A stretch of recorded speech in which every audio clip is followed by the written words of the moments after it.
Hello everyone, welcome back to around Satya. क्या हाल चाल? सब बढ़िया। चलिए, तो आ गया हूं मैं एक बार फिर से आप सभी के लिए लेकर के एक्सक्लामेटरी सेंटेंसेज। अब ये एक्सक्लामेटरी सेंटेंसेज क्या होते हैं, उससे पहले मैं आपको एक बात बता दूं। ये वाली जो वीडियो है ये आपको लाइफ टाइम याद रहेगी। कभी भी आप इस वीडियो के बारे में भूल नहीं पाओगे।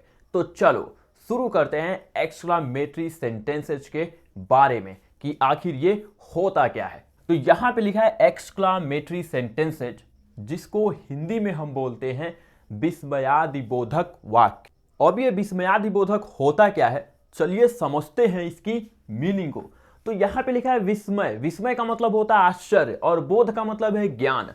मतलब कि ऐसे सेंटेंस है जो विस्मय का ज्ञान करा दे। फॉर एग्जाम्पल, अगर हम इसकी डेफिनेशन की बात करें तो आप कह सकते हो हर्ष, खुशी, नफरत, क्रोध इत्यादि भावनाओं का जिन वाक्यों से ज्ञान होता है उन्हें ही हम एक्सक्लामेटरी सेंटेंसेज या विस्मयादिबोधक वाक्य कहते हैं।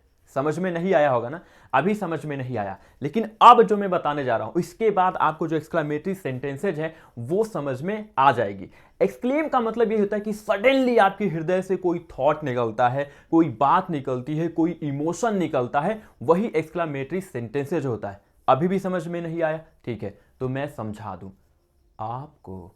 मैं एक्सक्लामेटरी सेंटेंसेज के बारे में समझाऊं कि हृदय से निकलने वाली अचानक भावनाओं को एक्सक्लामेटरी सेंटेंसेज कहते हैं। लेकिन ये बात तो समझ में आ ही नहीं रही, क्योंकि हम इस चीज़ को फील ही नहीं कर रहे हैं। जैसे ही हम इसे फील करते हैं, अरे तुम्हारे मोबाइल में आग लग गई, भागो जल्दी से, तो क्या हुआ? थोड़ा सा डर लगा। अब यहां पे जो अरे वर्ड था वही एक्सक्लामेटरी वर्ड था जो विस्मय का ज्ञात कराता है। आप आश्चर्यचकित हुए, फीलिंग सडनली निकली आपके अंदर से, डरे आप। बस यही सारी चीजें होती हैं एक्सक्लामेटरी सेंटेंसेज में। ठीक, तो आइए हम थोड़ा सा बात कर लेते हैं एक एक वर्ड की जो यहाँ पे लिखे हैं, इनको हम कैसे बोलेंगे with feeling, with practical approach. पहला लिखा है शाबाश। इसको अंग्रेजी में कहते हैं वेल डन। अब ये तो समझ गए कि शाबाश में क्या होता है, वेल डन। लेकिन इसको बोलेंगे कैसे? इसको ऐसे बोलते हैं well done, well done, well done.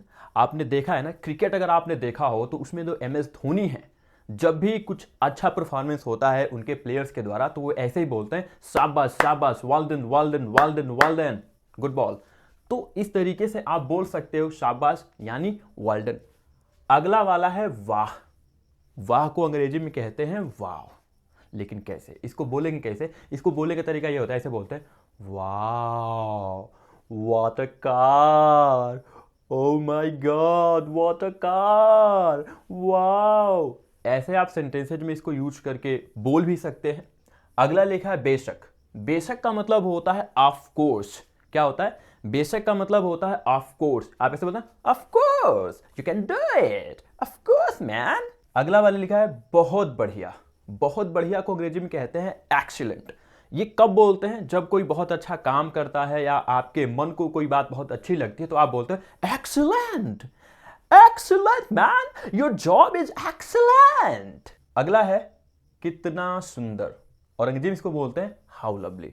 अब ये तो आप जान गए कि कितना सुंदर को कहेंगे हाउ लवली, लेकिन इसको बोलेंगे कैसे? फॉर एग्जाम्पल, आपने किसी बच्चे को देखा, ठीक, बड़ा प्यारा सा बच्चा है। जैसे ही आपने उसको देखा तो आपके मुंह से यही निकलेगा how lovely the boy is. या आप ऐसे भी कह सकते हो how lovely the boy is.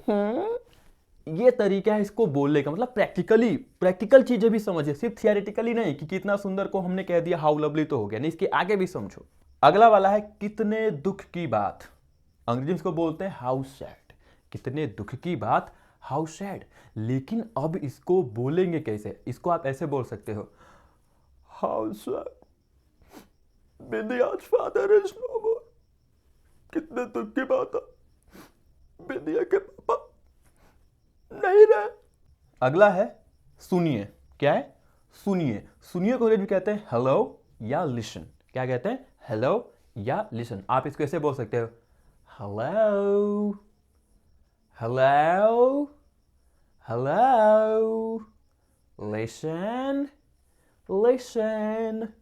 अच्छा इमेजिन करिए कि आप एक दरवाज़ा खोल रहे हो, ठीक, किसी बहुत ही हॉन्टेड बिल्डिंग का। और जैसे ही आप दरवाज़ा खोलते हो और आप बोलते हो हेलो, हेलो, तभी आपके बिल्कुल पास में एक भयानक सी कोई चीज़ आके खड़ी हो जाती है। मान लो कि वो डायनासोर है। तो आप कैसे बोलेंगे? Hello, hello. अगला वाला है तुम्हारी इतनी हिम्मत, तुम्हारी इतनी हिम्मत। अंग्रेजी में कहते हैं हाउ डे यू। तो अंग्रेज को बोलते हैं हाउ डे यू, तुम्हारी इतनी हिम्मत, तुम्हारी जुर्रत कैसे हुई ये काम करने की, how day you, you bloody rascal. अगला वाला है अरे हाँ। इसको अंग्रेजी में कहते हैं ओ या। लेकिन इसको बोलेंगे कैसे? इसको बोलने का जो तरीका है वो ऐसे बोल सकते हैं ओ या, अरे हाँ, ओ या। ये तरीका इसको बोलने का, मतलब प्रैक्टिकली आप कैसे बोलोगे? किसी ने पूछा कि do you know how to speak English, आपने कहा oh yeah, I know how to speak English. हाँ। अगला वाला है प्यारे, और इसको इंग्लिश में कहते हैं ओ डियर। प्यारे को इंग्लिश में कहते हैं ओ डियर। तो अब आप इसको बोलोगे कैसे? तो इसको बोलने का तरीका ये है, आप ऐसे कह सकते हो ओ डियर, प्यारे। तो ये थे कुछ एक्सक्लामेटरी सेंटेंसेस। क्या आपको एक भी अच्छा लगा? कमेंट में बताइएगा। और अगर आपको इसका दूसरा पार्ट भी चाहिए तो वो भी कमेंट में लिखिए। Thanks for watching.